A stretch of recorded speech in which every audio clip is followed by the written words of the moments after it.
कक्षा 12वीं की स्टूडेंट फाइल है। आपका विषय यहाँ पर अर्थशास्त्र का अर्धवार्षिक परिचित और 25-26 का पेपर लेके आ चुके हैं।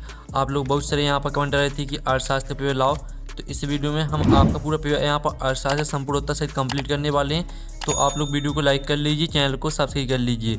आप यहाँ पर दिल्ली कक्षा 12वीं अर्धवार्षिक परिचित और 25-26 अर्थशास्त्र, ठीक है, हिंदी इंग्लिश वजन दोनों में आपका पेपर रहेगा। मार्क्स 80 अंक रहने वाला, टाइम आपका 3 घंटे रहेगा। टोटल क्वेश्चन आपके 23 रहेंगे। साथ ही आपके निर्देश आते हैं, सही प्रश्न अनिवार्य है, तो आप निर्देश यहाँ पढ़ लीजिए। तो चलिए, जो आपका विषय अर्थशास्त्र का पेपर है वो हम यहाँ पर देख लेते हैं। तो पहले तो आपके आते हैं सही विकल्प चुनकर लिखिए, जो कि आपके 6 नंबर के रहने वाले हैं। तो पहला था उपभोक्ता व्यवहार का अध्ययन किया जाता है। तो आपका आता व्यष्टि अर्थशास्त्र में, बा आता राष्ट्रीय आय विश्लेषण में, और सा आता समष्टि अर्थशास्त्र में, और दा आता आर्थिक समग्र में। तो इसका राइट आंसर आपका व्यष्टि अर्थशास्त्र में हो जाएगा, ठीक है, आ राइट आंसर रहेगा। फिर आपका दूसरा आता सभी आर्थिक समस्याओं का प्रमुख कारण क्या है। तो आपका आ आता प्रचुरता, बा आता सुविधा, और सा आता दुर्बलता, और दा आता साधन। तो इसका आंसर आपका यहाँ पर हो जाएगा, ठीक है, दुर्बलता। फिर आप यहाँ पर देख लीजिए, उपयोगिता का संबंध होता है। तो आपका आता लाभदायकता से, बा आता नैतिकता से, और सा आता मानव आवश्यकता की पूर्ति से, और दा आता वस्तु के वजन से। तो इसका आंसर रहेगा मानव आवश्यकता की पूर्ति से। फिर आपका यहाँ पर चौथा आता है एक वस्तु की सभी इकाइयों से प्राप्त होने वाली उपयोगिता के एक को क्या कहते हैं। तो आपका चौथे का राइट आंसर आपका हो जाएगा कुल उपयोगिता। फिर आपका पाँचवा आता मांग का नियम है। तो गुणात्मक कथन, बा आता ठीक है ऋणात्मक कथन, और सा आता कीमत मांग, और दा आता तिरछी मांग। तो मांग का जो नियम है वो है आपका, ठीक है, गुणात्मक कथन। फिर आपका जो 6वां आता है ऐसी वस्तुएं जिनके एक दूसरे के बदले प्रयोग किया जाता कहलाती हैं। तो इसका जो राइट आंसर रहेगा वो हो जाएगा आपका स्थान, ठीक है, स्थानापन्न वस्तुएं। आपका 6वें का राइट आंसर रहेगा स्थानापन्न वस्तुएं। अब चलिए, यहाँ पे इंग्लिश मीडियम के स्टूडेंट भी देख लीजिए। पहले का आपका ए राइट आंसर रहेगा, दूसरे का आपका यहाँ पर सी राइट आंसर रहने वाला है, और तीसरे का भी आपका सी राइट आंसर रहेगा, और चौथे का आपका बी राइट आंसर हो जाएगा, और जो 5वां दिया 5वें का आपका ए राइट आंसर रहेगा, और 6वें का आपका बी राइट आंसर हो जाएगा। अब चलिए, प्रश्न हम यहाँ पर 2 देख लेते हैं। प्रश्न 2 आता रिक्त स्थानों की पूर्ति की, जो कि आपके 6 नंबर के रहेंगे। सदन की 1 इकाई बढ़ाने पर कुल उत्पादन में होने वाली वृद्धि ... कहलाती है। तो यहाँ पर सीमांत उत्पादन कहलाती है, ठीक है, आप यहाँ पर देख लीजिए सीमांत उत्पादन। और जो आपकी आती है पैमाने की प्रतिफलों का संबंध ... काल की अवधि से है। तो पैमाने की प्रतिफलों का जो संबंध है वो दीर्घ, ठीक है, दीर्घ काल की अवधि से है। और सीमांत लागत केवल ... लागतों पर निर्भर करती है। तो सीमांत लागत केवल परिवर्ती, ठीक है, परिवर्ती लागतों पर निर्भर करती है। फिर आपका चौथा आता उत्पादन की प्रति इकाई लागत को डोंडो कहते हैं। तो यहाँ पर उत्पादन की प्रति इकाई लागत को औसत लागत कहते हैं, ठीक है, आप यहाँ पर देख लीजिए औसत लागत। फिर आपका आता 5वां पूर्ण प्रतियोगिता में AR बराबर MR होता है, ठीक है, और सीमांत संप्राप्ति ... संप्राप्ति में परिवर्तन की दर है। तो इसका आंसर रहने वाला कुल, ठीक है, सीमांत संप्राप्ति कुल संप्राप्ति में परिवर्तन की दर है। इस तरह से आपके रजिस्ट्रेशन कंप्लीट हो जाते हैं। साथ ही यहाँ पे इंग्लिश मीडियम के स्टूडेंट भी देख लीजिए। प्रश्न 3 आता 7 बताइए, जो कि 6 नंबर के रहेंगे। पहला था पूर्ति एवं स्टॉक समानार्थी हैं। तो पहला आपका रहने वाला है, ठीक है, असत्य। पहला आपका असत्य हो जाएगा। फिर दूसरा आपका यहाँ पर आता है पूर्ति वक्र का ढाल नीचे की ओर होता है। तो आपका यह असत्य हो जाएगा। फिर आपका तीसरा आता पूर्ण प्रतियोगिता में फर्म कीमत निर्धारक नहीं होती है। तो आपका यह सत्य रहेगा। फिर चौथा आता पूर्ण प्रतियोगिता में एक क्रेता एवं अधिक विक्रेता होते हैं। तो आपका यह सत्य हो जाएगा। फिर आपका 5वां आता बाजार मूल्य दीर्घकालीन बाजार में पाया जाता है। तो आपका यह असत्य रहेगा। और जो 6वां आता सामान्य कीमत स्थिर होती है। तो आपका यहाँ पर यह सत्य रहेगा। इस तरह से आपके असत्य हो जाते हैं। साथ ही यहाँ पर इंग्लिश मीडियम के स्टूडेंट भी देख लीजिए। अब प्रश्न 4 आता है सही जोड़ी बनाइए, जो कि 7 नंबर की रहने वाली हैं। तो आप यहाँ पर देख लीजिए सकल घरेलू उत्पाद। तो सकल घरेलू उत्पाद को आपको GDP से मैच कर देना है। और मुद्रा विकास का प्रथम चरण, तो इसको आपको, ठीक है, वस्तु मुद्रा से मैच कर देना। और साख मुद्रा को आपको मैच कर देना है यहाँ पर चेक से। और जो आपकी आती है मुद्रा का आकस्मिक कार्य, तो इसको आपको यहाँ पर मैच कर देना शोधन, ठीक है, शोधन क्षमता की गारंटी। 5वीं आती केंद्रीय बैंक। केंद्रीय बैंक को आपको देश का सर्वोच्च बैंक से मैच कर देना है। जो 6वीं आती है आपकी व्यापारिक बैंक, तो व्यापारिक बैंक को आपको जमाए स्वीकार करना से मैच कर देना है। जो 7वीं आती है वस्तु विनिमय, तो वस्तु विनिमय को आपको मैच कर देना है यहाँ पर, ठीक है, दोहरे संयोग की आवश्यकता से। इस तरह से आपकी जो सही जोड़ी वो कंप्लीट हो जाती हैं, आपने अच्छे से याद कर ली होंगी। साथ ही यहाँ पर इंग्लिश मीडियम के स्टूडेंट देख लीजिए, प्रश्न 5 आता है, एक वाक्य में उत्तर लिखिए जो कि 7 नंबर के रहेंगे। मुद्रा गुणक का सूत्र लिखिए। तो मुद्रा गुणक का जो सूत्र होता है वो आप यहाँ पर देख लीजिए। इसका आंसर हम आपको बता देंगे। उस सीमांत बचत प्रवृत्ति क्या है, तो इसका उत्तर भी हम आपको बता देंगे। तीसरा आता सीमांत उपयोग प्रवृत्ति का सूत्र लिखिए। चौथा आता कौन सा निवेश आय के प्रति लोचपूर्ण होता है। 5वां आता विश्व में महामंदी किस वर्ष आई। 6वां आता आर्थिक एजेंट कौन होते हैं। और 7वां आता उपभोग फलन का समीकरण क्या है। तो चलिए सभी के आंसर आप यहाँ पर देख लीजिए। मुद्रा गुणक का समान सूत्र, ठीक है, मुद्रा गुणक का सूत्र लिखिए। तो मुद्रा गुणक बराबर 1 में नगद आरक्षित अनुपात बराबर 1 में CRR, ठीक है, आपका मुद्रा गुणक का सूत्र हो जाएगा। और सीमांत बचत प्रवृत्ति क्या है, तो आय में परिवर्तन के फलस्वरूप बचत में होने वाला परिवर्तन डेल्टा S में डेल्टा Y। फिर सीमांत उपभोग प्रवृत्ति का सूत्र लिखिए। तो यहाँ पर MPC बराबर डेल्टा C में डेल्टा Y, ये आपका यहाँ पर सीमांत उपभोग प्रवृत्ति का सूत्र हो जाता है। वो कौन सा निवेश आय के प्रति लोचपूर्ण होता है, तो इसका आंसर है प्रेरित निवेश। और विश्व में महामंदी किस वर्ष आई, तो इसका आंसर है वर्ष 1929। और जो आपका आती है आर्थिक एजेंट कौन होते हैं, तो वे व्यक्ति या संस्थाएं जो आर्थिक निर्णय लेते हैं, जैसे उपभोक्ता, उत्पादक और सरकार आदि। फिर आप 7वें प्रश्न का उत्तर भी देख लीजिए, ठीक है।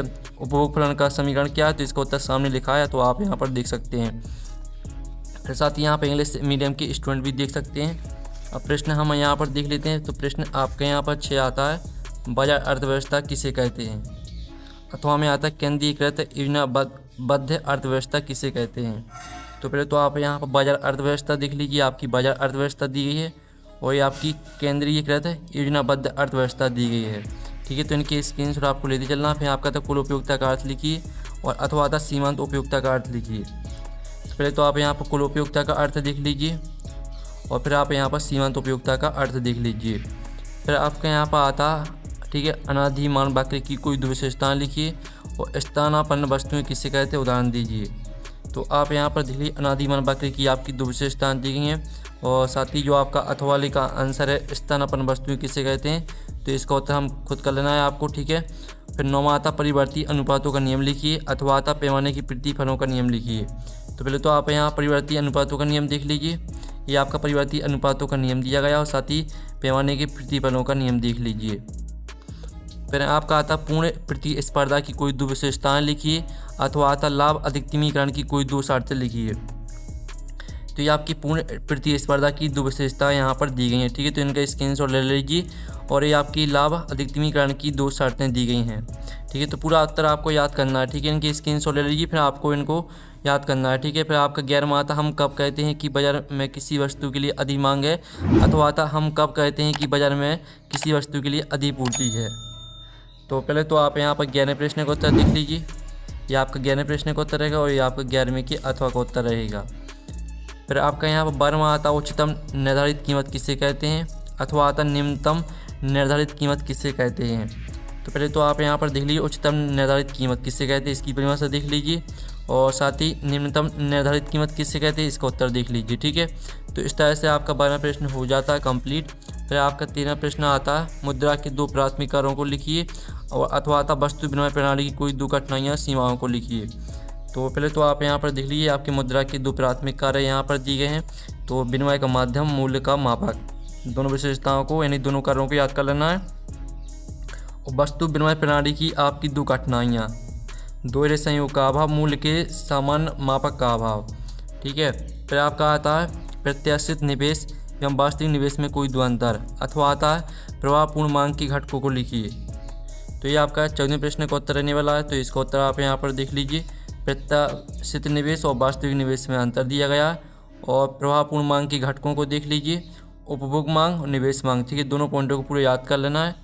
और फिर आप यहाँ पर देख लीजिए जो आपके यहाँ 15वां प्रश्न आता है उपभोग फलन क्या है। अथवा आता समग्र मांग क्या है। तो आप उपभोग फलन देख लीजिए और समग्र मांग देख लीजिए। ठीक है, दोनों के उत्तर यहाँ पर दिए गए हैं। फिर आपका यहाँ पर 16वां प्रश्न आता मांग की कीमत लोच किसे कहते हैं, इसका उत्तर लिखिए। अथवा आता निम्न स्तरीय वस्तुएं किसे कहते हैं, उदाहरण दीजिए।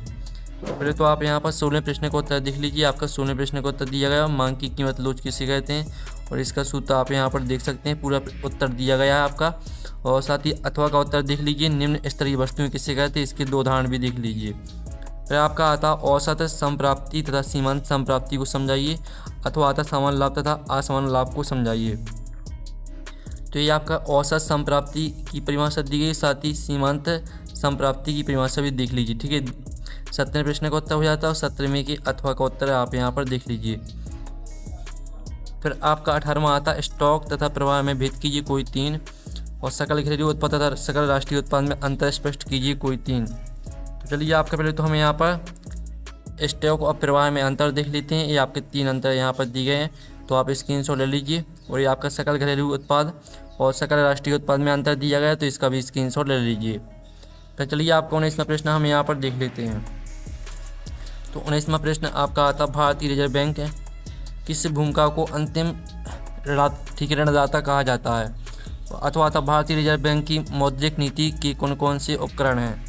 तो आपका हम यहाँ पर 19वें क्वेश्चन का आंसर देख लेते हैं। ये आपको 19वें क्वेश्चन का आंसर रहने वाला है। ठीक है, और ये आपको 19वें के अथवा का आंसर रहेगा, तो इसका भी आप यहाँ पर स्क्रीनशॉट ले लीजिए। फिर जो आपका आता हासमान उपयुक्त नियम क्या है, तालिका एवं चित्र द्वारा समझाइए। अथवा आता मांग का नियम क्या है, तालिका एवं चित्र द्वारा समझाइए। ठीक है, तो आप यहाँ पर देख लीजिए। और जो आपका यहाँ पर 20वें प्रश्न का उत्तर रहने वाला है वो हम आपको दिखा देते हैं।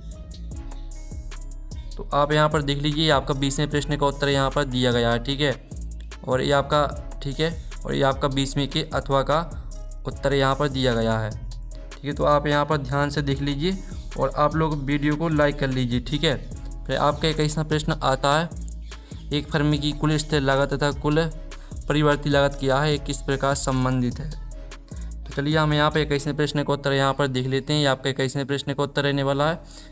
ठीक है, यहाँ तक आपको पूरा याद कर लेना है। और फिर अथवा वाले का उत्तर भी देख लीजिए। ये आपका अथवा वाले का उत्तर दिया गया है।